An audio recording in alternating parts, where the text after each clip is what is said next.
na mga business. May narinig ni Nika.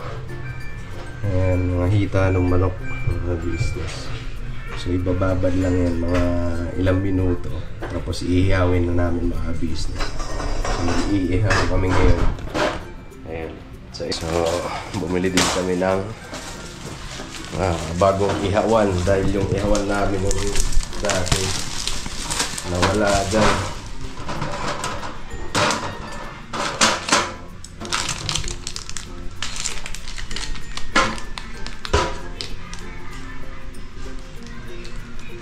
Ano ba ito? Ito yan, stand. Daw ko na. Okay.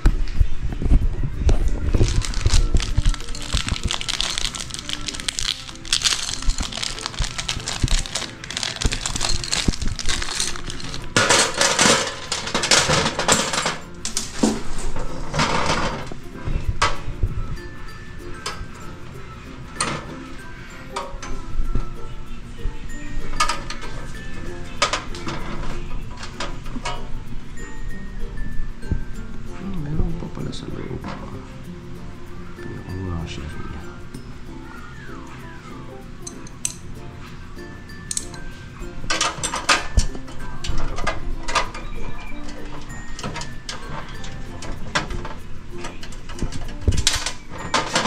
Give me like a rose. Pasok mo kasi ito, oh. To grow. Show my love.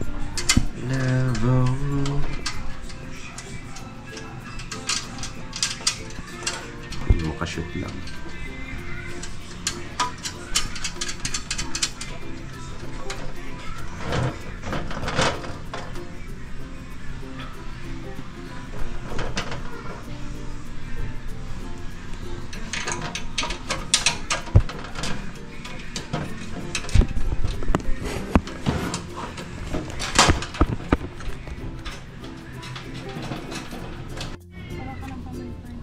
Mga business, mag-ano lang kami. Malinis.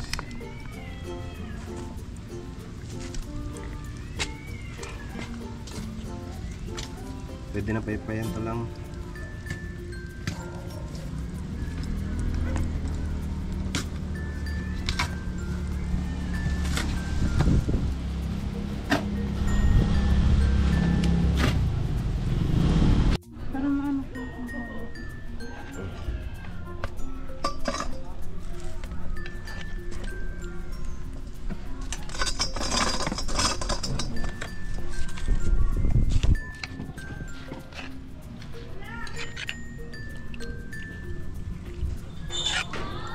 Hanggang bukas na yun.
Diba lang ginawa pala namin dito mga abisis, pinakuluan muna namin para maluto talaga siya.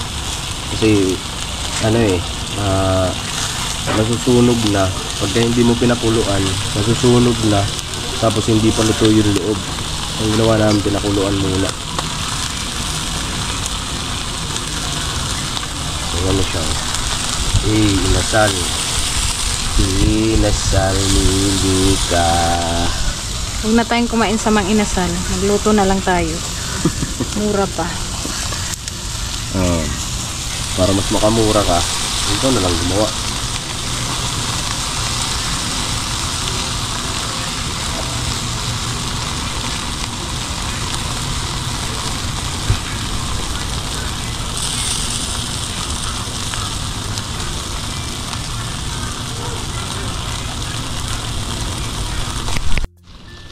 Ay mga business sa gustong gumawa din nito, ang ingredients nito mga business ay ano lang?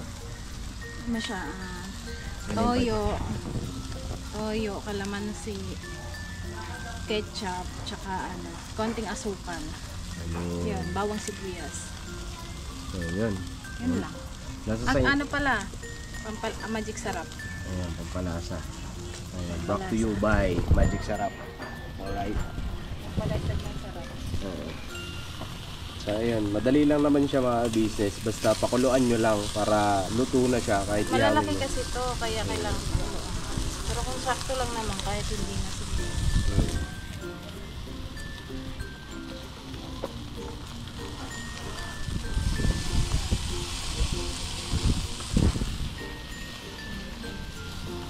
Yan ang inasal, DIY. DIY inasal.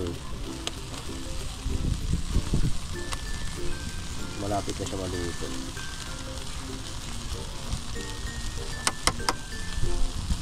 Ano to siya kaya ganito? Itong parang sunog-sunog kasi may asukal. Kaya mabilis masunog. Kaya dapat baliktarin palagi. Mayat maya ang pagbaliktad. Pero luto naman na to. Kaya ano na lang. Ayan? Ha?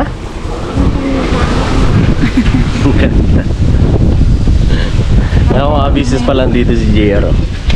Kaway-kaway ka naman, boss. Ayan. Gutom na daw siya kasi naamoy niya. Naamoy niya. Anong amoy? Ang inasal. Amoy ano? Chicken. Chicken? Nakakagutom daw eh. Nakakagutom. Malapit na ito mga business. Last na. Makakain ka na ng inasal na DIY. Ang nakaraan kumain kami sa inasal na may pinuntahan kami. Kaapat na kanin. Sino? Ikaw apat. Ikaw? Hindi ako kumain eh. Di ka kumain? Sila lang sa mga inasal. Sino? Tsaka si ate. Tsaka Ba't di ka kumain? Ano sa akin eh? Makdo. anong makdo? Ayan na, narinig ka. Walang makdo. Ano yun? Wala yun. Bakit may dalawa dito? Ha? Ito.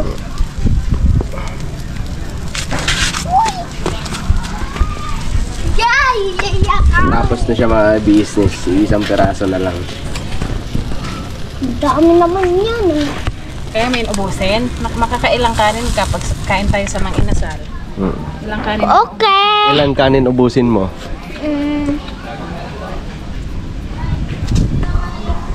Apat? Si Kenzo, nakakadalawang kanin yan sa mga inasal. Isa't kalahati. Okay na siguro yan lang. Excited. Nagugutom na ako. Hindi, sabay-sabay tayo nila mama kakain. Para masaya. Yung tanungin natin kung anong lasa.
dilim lang.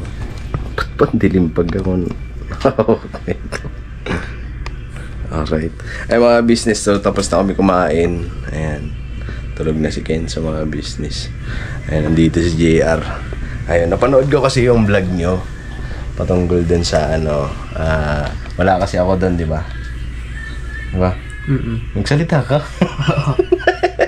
Ayaw mo magsalita eh. Mahihain kasi ito mga business. Ano. So napanood ko yun. Yung vlog nyo dun. Yun nga, magtatrabaho ka nga daw. So, yun. Pero hindi na matutuloy na lang. Tanungin niyo siya. Hindi na matutuloy. Hindi na. Bakit? Kasi pinapauwi na ako. Pinauuwi na daw siya. Kasi dun sa kanila mga business, ginagawa kasi yung bahay nila. Ngayon, kumbaga yung budget, kumbaga ang ipang ano na lang sana, pambabayad dun sa labor. Katuwang mason, tama. Kung nandun siya, so hindi na magbabayad ng labor pa, natutulong, di ba? So makakatipid din, go-uwi siya. Ngayon, ang mangyayari kasi uuwi na lang siya dahil yun nga, ang requirements niya ay hindi rin pa naaasikaso. So di bali, pero ang gusto niya, magtatrabaho siya, magtatrabaho sana siya, and kailangan niya lang tumulong muna doon. So ngayon naman, papayuhan ko lang siya kung halimbawa magtatrabaho siya, no? Kasi hindi naman sa pag-aano mga business eh. Marami na rin akong karanasan. Kami ni tita mo, marami na. Babalik daw siya dito. Pagkatapos ng bahay nila. So, yun nga. Babalik ka naman dito, no? Para magtrabaho. Tapos pagkatapos mo magtrabaho, mag-aaral ka. So tama yon, yung plano na yon. Mag-working student siya. Nagtatrabaho siya habang nag-aaral. Mas maganda yon kung kakayanin ng katawan mo. Kasi pag working student ka, syempre, hindi pa pwede dyan na sa kanila ako papasok pag kasi nakakapagod na. Bagay, pwede naman yun, pero syempre, huwag mong pababayaan yung pag-aaral mo. Di ba? So andun pa rin yun. Ngayon, pag halimbawa magtrabaho ka, dito kasi sa Maynila, hindi uso yung pagiging mahiyain eh. Di ba lang? Hindi uubra pagka mahiyain ka. So, yan. Ang pinapayuhan ko naman to lagi mga business. Kasi ilang araw na rin siya nandito. So, sabi ko sa kanya, pag nagtrabaho ka, syempre hindi pwede dyan yung mahiyain, lalo na pag first time mo. So, sanayin mo yung sarili mo na nakikipag-usap ka, nakikisalamuha ka. Kasi dun sa kanila mga business, dun sa kanila, sa probinsya nila sa Bicol,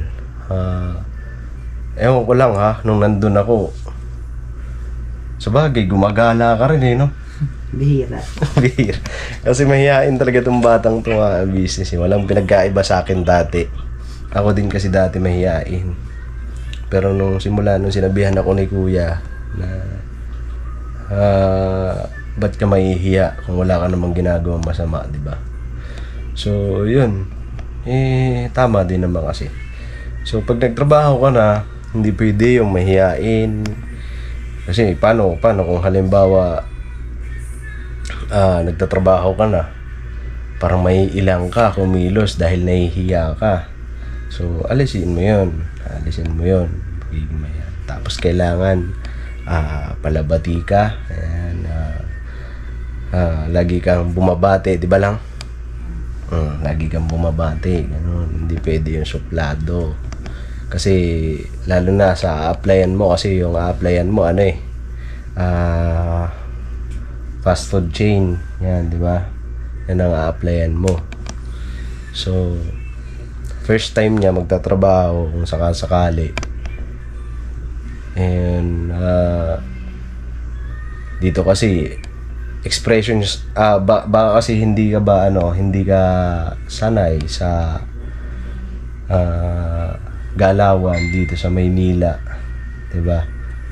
Kasi ilang beses ka pa lang napunta. Hindi pa siya hindi niya pa kaya magbiyahe-biyahe ng malayo. Oo. So, di ba, katagalan masasanay ka rin, masasanay Yung ka rin. parang takot pa siyang gawin. Magbiyahe-biyahe ng malayo. Masasanay ka rin yan. Wala namang, halos lahat naman nata ng probinsyano pag nakikipagsapalaran dito sa Maynila, ganun talaga ang nangyayari. Natatakot, baka maligaw. Natatakot ka. Normal lang yon. Pero pag mga ganung bagay, kaya nga sabi ko sa iyo, huwag kang mahihiya. Halimbawa na lang ganyan. Halimbawa, biyahe ka. Tapos parang nahihiya ka. Halimbawa, naliligaw ka na. Naliligaw ka, tapos nahihiya ka. Paano ka makaka-uwi? Kasi nahihiya ka magtanong. Di ba? Mahihiya ka. Kaya sabi ko sa iyo, alisin mo yung pagiging mahihain mo. Hindi ka maliligaw dito sa Manila dahil pagka hindi ka lang mahihain kasi pwede ka magtanong, kuya, asan ba yung sakayan papuntang ganto, ganyan. So, hindi ka maliligaw. Kailangan malakas yung loob mo. Yan. So, isa yun. Number 1 talaga, tanggalin mo yung pagiging mahihain mo. Nakikita ko naman dito sa bata na mabait. Business, mabait siya. Yan. So, yun lang. Basta kung halimbawa, huwag mong pababayaan yung pag-aaral mo. Yun lang yun. Baka mamaya pag kumita ka na ng malaki-laking pera, hindi ka naganahan magtrabaho, mag-aral. Mas maganda pa rin yung may natatapos ka. Kasi yan tag na ito lang. Parang may na-achieve ka sa sarili mo. Hindi lang yun, may diploma ka. Kumbaga taas ka kasi nakapagtapos ka ng pag-aaral. Mas bukod pa doon, hindi ka dahil makakahanap ka ng magandang trabaho talaga. Diba? Ballpen ng hinawakan mo, hindi sako ng simento. Hindi kagaya ko. Ang dami munang pinagdaanan na trabaho. Pagbubuhat ng simento, pagbubuhat ng bigas, bato. So, mas maganda yung may pinag-aralan. Tapusin mo yung pag-aaral mo para mas makahanap ka ng magandang trabaho. So, yun lang ang payo ni Tito. Galingan mo. Good luck. Good luck sa Basta mabalik ka dito, ha? Mabalik ka rito pagka natapos yung bahay nyo. Ayun, si Tita. Andito si Tita. Ayun na. Nasabi ko na lahat-lahat dyan. Ano naman dapat niyang malaman. Alam niya naman na yun eh. Alam niya na yun? Alam niya na yun. Ilang beses ko na sinabihan niya dati pa. Hindi pa yung pumupunta dito sa Maynila. Anong sinabi? Hindi ko man narinig. Tanungin mo siya kung ano sinabi. Anong sinabi ni Tita sa'yo? Payo? Sinabi ko sa'yo dati pa.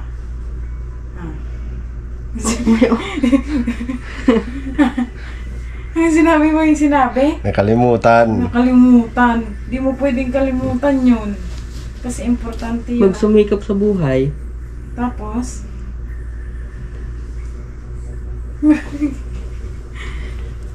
Tama. Tapos? Ano pa? Magsumikap sa buhay. Tama naman yun. Oo nga, tama nga. Tapos yun lang. Siyempre, yung makapagtapos ng pag-aaral. Ayan. Tama naman yung payo ni Tita. Sumikap sa buhay, lalo na salamat na nga lang din kay Kuya Jeff. Yung tatay-tatayin niya dahil hindi man siya tunay na anak, pero itinuturing na anak talaga. Ay, mabait kasi yun si Kuya Jeff. So, ayun, kailangan mo talaga magsumikap. Nakikita mo naman yung sitwasyon ni nanay mo. Yung Kuya Jeff, diba? Sakto lang din, Tsaka kasi, kailangan mangutang para may panggastos, ganyan, may pampuhunan, kailangan mangutang. So yun, kailangan mo maging tungtungan yun. Ganun. Tingnan mo yung kalagayan. Kumbaga, di ako papayag na ganito lang ang buhay namin hanggang wala kami dito sa mundo. Sinabi ko sa kanya, siya yung lalaki. Lalaki siya kapag nag-asawa siya, siya yung magpo-provide para sa pamilya niya. Siya yung magiging haligi. Siya yung magpapasok ng pera, magpo-provide, magdedesisyon, ganyan. Kaya dapat, maging matalino ka sa mga bagay-bagay. Diskarte. Diskarte ka. Huwag yung puro asa ka sa kung ano may ibibigay sa'yo ng magulang mo. Dapat may sarili kang sikap ba? Para ikaw naman yung makatulong. Kasi di ba sa edad niya, yung 20. Pero okay naman yung plano niya. Magtatrabaho siya habang nag-aaral kasi para matulungan si nanay niya, di ba? Kumbaga, din yun, malaking tulong yun sa nanay mo. Tuwang-tuwa nga yung nanay niya kasi, dati kasi, dito nga ako. Pakita ka kaya. Kasi, hindi naman nagkakalayo yung edad namin nito, pamangkin ko. Simula elementary, magkaklase kami nito. Kasi di ba late ako ng 1 taon sa Ilan taon ka na? 21. Ikaw? 23. 2 taon lang agwat nila, kaya sila magkasundo. Dati, nakikita ko kasi sa klase, kasi di ba magkaklase kami. Magkaklase kami niyan. So, halimbawa, okay lang sabihin. Okay lang sabihin. Pero, syempre, may nung pagbabago na. Dati kasi, nung elementary high school kami talaga yung palagi magkasama niyan. Hindi yan talaga umaalis ng bahay hanggat hindi kami magkasabay. Kahit late ako, inaantay niya talaga ako. Hindi ko alam kung bakit, ganon. Tapos kapag nasa school na kami, kapag nakakasagot na ako sa mga kailangan sagutan, mangungopia siya sa akin. Tapos pag hindi ko pinakopya, magagalit. Magagalit yan sa akin. Tapos pero yung parang ba siya sa klase, malikot kasi ito makulit. Yung parang hindi siya nakikinig, ganyan. Kumbaga inuuna niya yung laro, puro likot.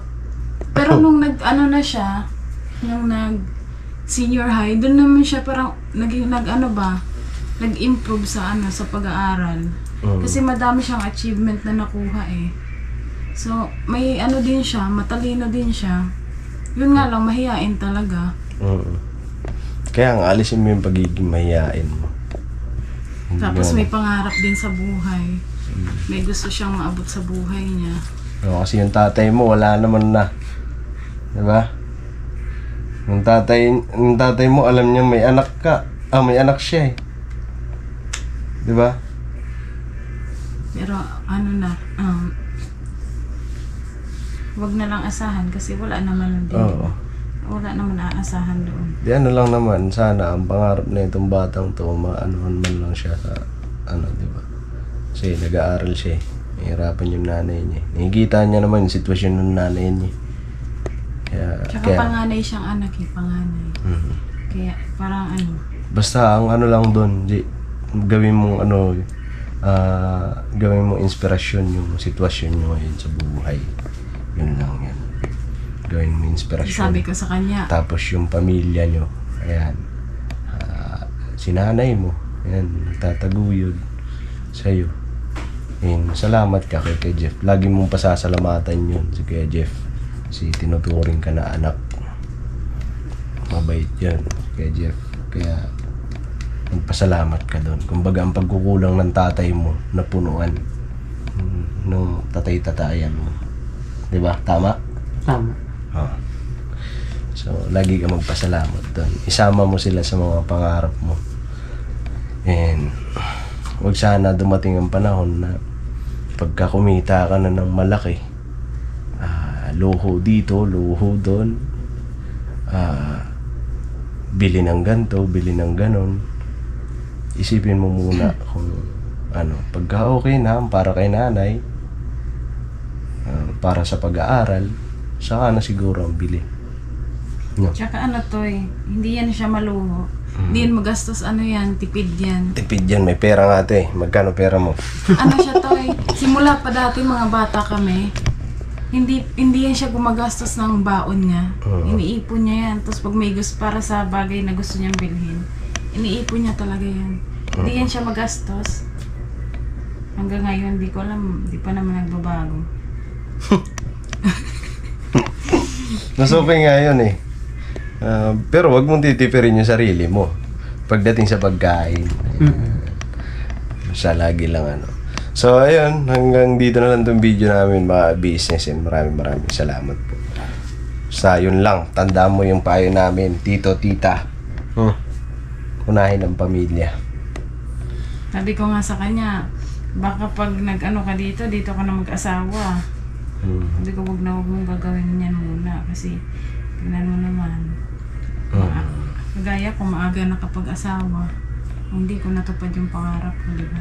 Pero hindi naman ako nagsisisi. Kumbaga, ano lang, yung sitwasyon ba? OA naman yung reaction nito. Hindi, grabe ka naman. Baka hindi, ang gusto ko lang sabihin, wag mo na siya magpamilya kasi i-enjoy niya muna yung yung buhay niya habang binata siya, ganyan. Huwag ka muna mag-aasawa. Huwag muna tayo mag-asawa kasi mahirap ang buhay. Pamahal ang bilihin. Tapos yung sahod hindi tumataas. Tumaas man konti, pero yung bilihin pag tumaas, grabe. Diba? Kulang sa idinagdag dun na dagdag na sahod. Sa yun lang mga business, baka saan pa mapunta tong vlog namin. So yun. And maraming salamat po sa pagsama nyo sa amin. Siyempre wag natin kakalimutan suportahan ka Business Official, ka Business Family, siyempre Papa Dins TV. And siyempre kami mga kagwang kasi si Mama nagpapatugtog na. Tulog na. Anong oras na? Nagpapatulog na mga business. Si Mama yung matugtugan ni Mama. So yun mga business, God bless po sa atin lahat. I love you all. Barabanat lang tayo. Alright.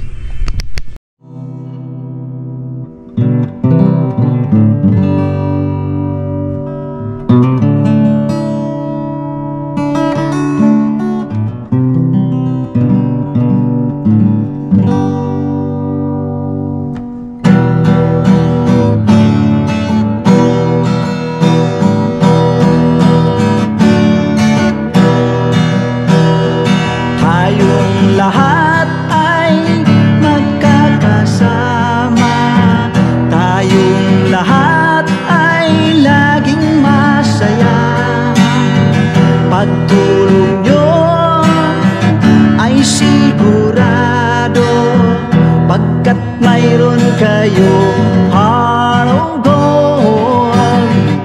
Mahal namin kayo, mahal namin kayo. Pinuno kang my heart of gold. Mahal namin kayo,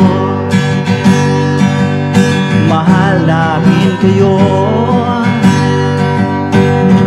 Minahal kayo ng mga tao kahit sang panig nitong mundo, pagkat mayroon kayong heart of gold. Mahal namin kayo, mahal namin kayo. Keep it for a heart of gold. Mahal namin kayo. Pinuno kang my heart of gold pagkat mayroon kayo heart of gold. Mahal namin kayo, mahal namin kayo.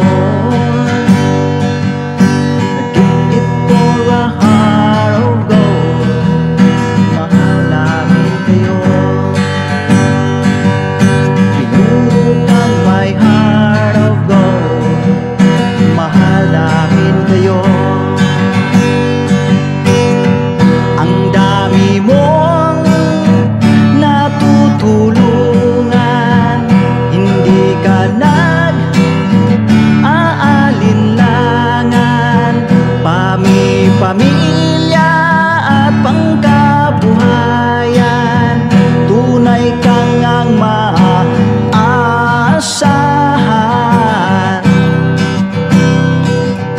Mahal namin kayo, pinuno kang my heart of gold. Mahal